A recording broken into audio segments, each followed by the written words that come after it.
भाद्र पूर्णिमा है, 7 सितंबर रविवार भाद्र पूर्णिमा है और चंद्र ग्रहण का महापर्व भी है। सूतक कल दोपहर 12:57 से सूतक आरंभ हो जाएगा।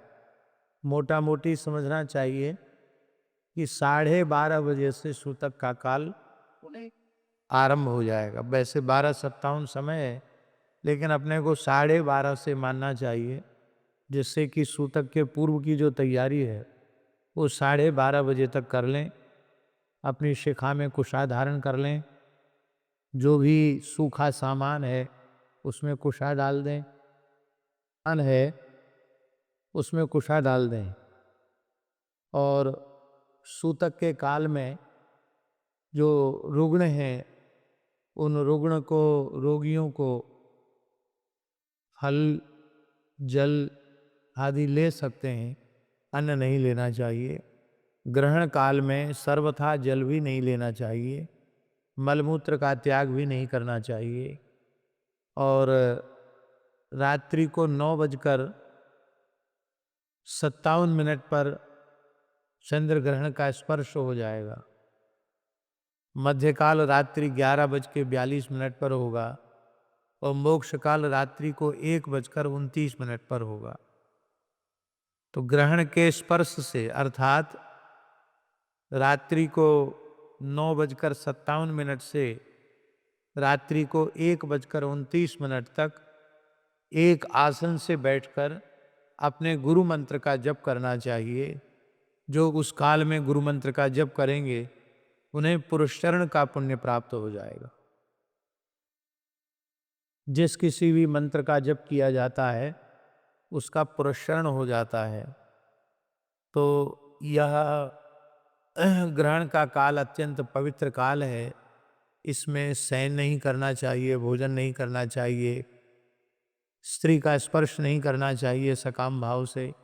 स्त्री हो पुरुष हो सबको सावधान होकर के साधन करना चाहिए, क्योंकि ग्रहण काल का पुण्य अक्षय होता है। सर्वम गंगा समम तोयम सर्वे व्यास समाधिया, सारा जल गंगा जल के तुल्य हो जाता है और सभी ब्राह्मण वेदव्यास के तुल्य होते हैं। इसलिए स्पर्श के काल में पूरा सिर से स्नान करना और मोक्ष के काल में सिर से स्नान करना, आवश्यक हो तो मध्य में भी स्नान किया जा सकता है। बहुत से लोग तो जल में ही बैठ कर के पूरा जप करते रहते हैं, लेकिन जिसके शरीर की जैसी सामर्थ्य हो, स्पर्श काल में एक बार स्नान और मोक्ष काल में स्नान। मोक्ष काल के बाद फिर लगभग 1:29 पर मोक्ष काल है, तो स्नान करते करते 2-2:30 बज जाएगा। फिर ब्रह्मवेला आ जाएगी, तो अपना नित्य नियम शुरू कर दें और नित्य नियम के बाद फिर ठाकुर जी की सेवा पूजा सवेरे 4-5 बजे ठाकुर जी की सेवा पूजा शुरू कर दें। शयन नहीं करना चाहिए। उत्तम पक्ष यही है कि ग्रहण के मोक्ष स्नान के बाद शयन नहीं करना चाहिए। शयन करेंगे तो फिर दूसरे दिन चढ़े तक सोएंगे, तो किया कराया सब गुड़ गोबर हो जाएगा। इसलिए फिर रात्रि को शयन नहीं करना चाहिए। 1:30 बजे के बाद स्नान करके अपना नित्य नियम करके, क्योंकि ग्रहण के बाद बहुत कुछ आवश्यक शुद्धि भी होती है। कपड़े धोना, धुलाई, सफाई सब होता है कार्य, यज्ञोपवीत बदलना।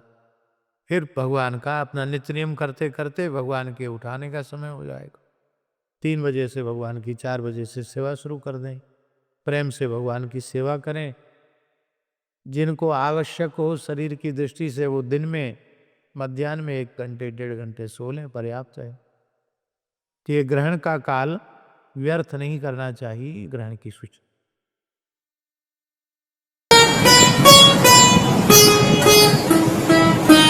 श्री सीताराम प्रतिदिन सत्संग एवं दर्शन के लिए श्री महाराज जी के ऑफिशियल चैनल को जरूर सब्सक्राइब करें।